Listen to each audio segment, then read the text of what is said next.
নির্বাচন যত ঘনিয়ে আসছে বিদেশি পর্যবেক্ষক, বিদেশি কূটনীতিবিদ, বিদেশি বিভিন্ন সংস্থা, বহির্বিশ্বের বিভিন্ন ক্ষমতাধর রাষ্ট্র নির্বাচন নিয়ে নানা ধরনের ব্যাপারে মাথা ঘামাবে, এটাই স্বাভাবিক।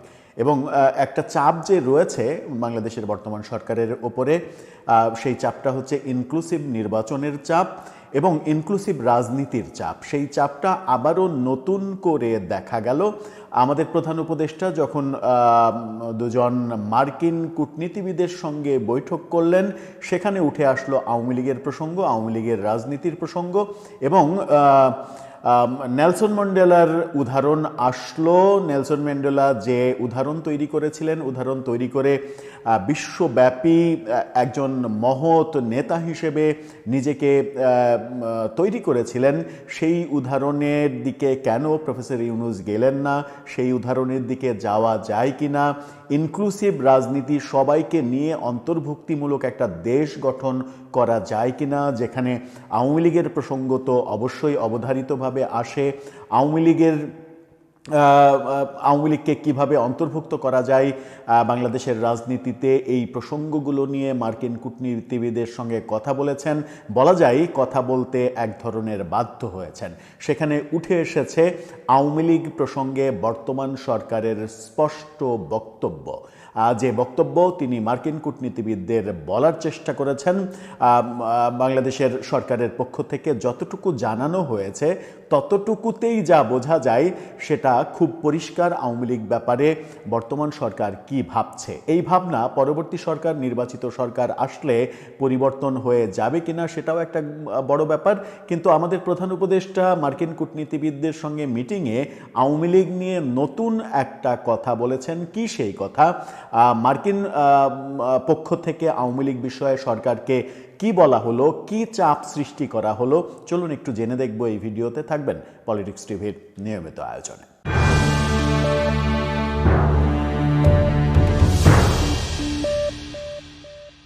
দর্শক, বলছিলাম আওয়ামী লীগ ইস্যুতে বর্তমান সরকারের অবস্থান আবারও জানতে চাওয়া হয়েছে। মার্কিন কূটনীতিবিদরা সেটা জানতে চেয়েছেন এবং প্রধান উপদেষ্টা এক ধরনের বক্তব্য দেওয়ার চেষ্টা করেছেন। মার্কিন কূটনীতিবিদদের পক্ষ থেকে স্পষ্টভাবে বলা হয়েছে যে আওয়ামী লীগ ইস্যুতে দক্ষিণ আফ্রিকার নেলসন ম্যান্ডেলার ইস্যু, নেলসন ম্যান্ডেলার যে থিওরি, সেই থিওরি অ্যাপ্লাই করে একটা ইনক্লুসিভ রাজনীতির পরিবেশ সৃষ্টি করা যায় কিনা, সেখানে আপত্তি জানিয়েছেন আমাদের প্রধান উপদেষ্টা। কি বললেন তিনি, গণমাধ্যমে কিভাবে খবর হলো, চলুন একটু জেনে নিই। দৈনিক যুগান্তরের শিরোনামটা এখানে আপনারা একটু দেখে নিন। সেখানে বলা হচ্ছে আওয়ামী লীগকে রিকনসিলেশনের বিষয়ে মার্কিন কূটনীতিবিদদের প্রশ্নে যা বললেন প্রধান উপদেষ্টা।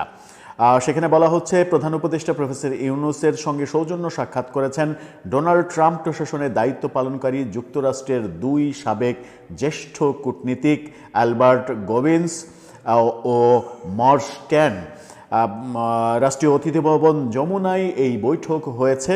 সাক্ষাতে দুই কূটনীতিবিদ গত ১.৫ বছরে সরকার পরিচালনায় প্রফেসর ইউনূসের নানা পদক্ষেপ নিয়ে কথা বলেছেন। তারা জানতে চেয়েছেন বর্ণ বৈষম্য পরবর্তী দক্ষিণ আফ্রিকার আদলে বাংলাদেশে ট্রুথ অ্যান্ড রিকনসিলিয়েশনের উদ্যোগ গ্রহণ করা যায় কিনা, যেটা দক্ষিণ আফ্রিকায় গ্রহণ করা হয়েছিল।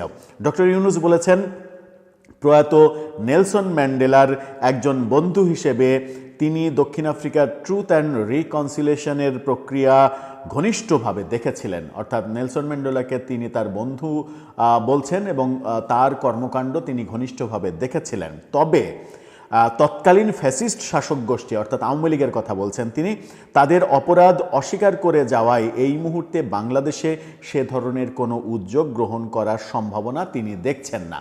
অর্থাৎ তিনি দায়টা পুরো আওয়ামী লীগের উপরে চাপাচ্ছেন যে আওয়ামী লীগ এখন পর্যন্ত সরি বলেনি, ক্ষমা চায়নি, সুতরাং রিকনসিলিয়েশনের যে ব্যাপারটা, সেই ব্যাপারটা নেলসন ম্যান্ডেলার উদাহরণ সেখানে বাংলাদেশে আসতে পারে না। তিনি বলেন সময় এখনো উপযুক্ত নয়, তিনি এই সময়টাকে উপযুক্ত মনে করছেন না। অর্থাৎ নির্বাচনের আগে আওয়ামী লীগ ইস্যুতে তিনি কিছু বলতে চান না, এই সরকার আমলে আওয়ামী লীগ ইস্যুতে কোনো কিছু বলতে চান না। এটার অবশ্য বহু কারণও রয়েছে, সেগুলো পরে আলোচনা করছি।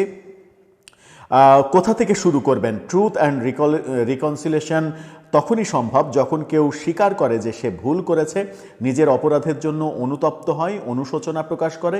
কিন্তু এখন পর্যন্ত তাদের কোনো অনুশোচনা নেই, কোনো অনুতাপ নেই, বরং তারা দাবি করছে যে জুলাই অভ্যুত্থানে নিহত তরুণরা সন্ত্রাসীদের হাতে নিহত হয়েছে। তাদের অপরাধের বিপুল পরিমাণে প্রমাণ রয়েছে।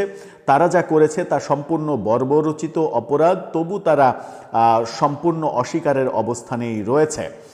এই ব্যাপার বলেছেন। কিন্তু প্রফেসর ইউনূসকেও আবার বহুবার বলতে শুনেছি, এমনকি গতকালকেও একটা সম্মেলনে তিনি বলেছেন যে এই যে শেখ হাসিনা বিরোধী যে আন্দোলন, সেটা হঠাৎ করে কোনো গণবিস্ফোরণ নয়, এটা একটা সুপরিকল্পিত ঘটনা। সুপরিকল্পিত ঘটনা আমরা ইরানেও ঘটতে দেখছি। ইরানে ব্যাপক হত্যাকাণ্ডের ঘটনা দেখছি। খামেনি সরকার প্রায় 10-12 হাজার বিদ্রোহীদের দমন করেছে, হত্যা করেছে, এবং যাদেরকে গ্রেপ্তার করা হয়েছে তাদের একের পর এক ফাঁসি কার্যকরের দিকে যাচ্ছে। আজকে থেকে সেই কার্যকরের উদ্যোগটা নেয়ার কথা।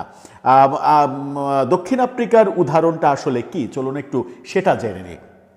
ট্রুথ অ্যান্ড রিকনসিলিয়েশন হলো একটি প্রক্রিয়া বা কমিশন যা কোনো দেশের অতীতের ভয়াবহ মানবাধিকার লঙ্ঘন, যুদ্ধাপরাধ বা বড় ধরনের সংঘাতের সত্য উদ্ঘাটন, ভুক্তভোগীদের কথা শোনা এবং দোষীদের ক্ষমা চাওয়ার সুযোগ দিয়ে সমাজে শান্তি ও পুনর্মিলন প্রতিষ্ঠার চেষ্টা করে।